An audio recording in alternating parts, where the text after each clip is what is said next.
देखी भैया एगो लड़की के शादी भइल है, ससुराल गई।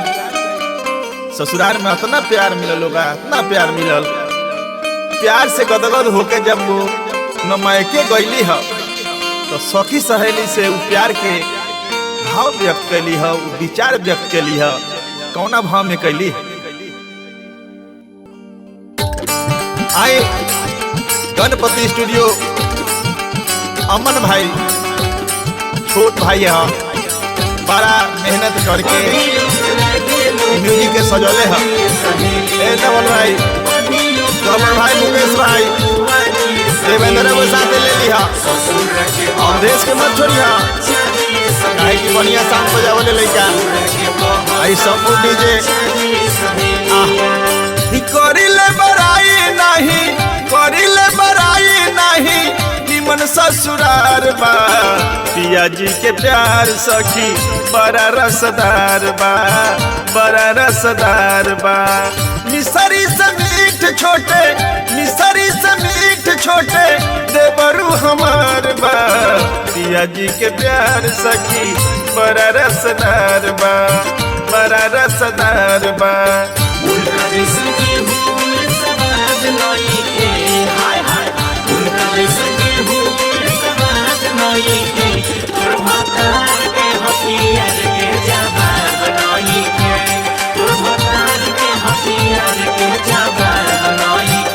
आई सावन के तो कोनो जोरे नहीं खे, लेकिन भाग भाग के बात सब ससुराल वैसे ना मिलले।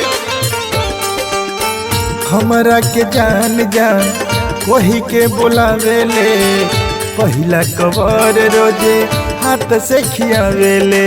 एगो भोजपुरिया ढन बिया, मरले न मारले खाली हमरे के प्यार करल। हमरा के जान जान वही के बुलावेले, पहिला कबर रोजे हाथ से खियावेले। शादी भइल जब से हमर, शादी भइल जब से हमर सुखी संसार बा पिया जी के प्यार सखी बड़ा रसदार बा, बड़ा रसदार बा।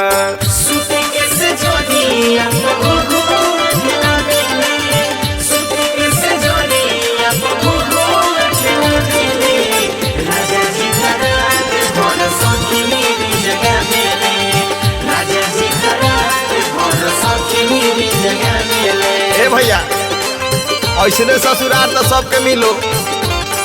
नवलो भाई के घरे आके घरती बड़ा खुश रहती है। सासू नदिया के वरी का बड़ाई, ससुरा में तीनों टाइम चाभिले मलाई। एक गबर भाई ऐसा ही मलाई चबिया। सासू नदिया के वरी का बड़ाई, ससुरा में तीनों टाइम चाभिले मलाई।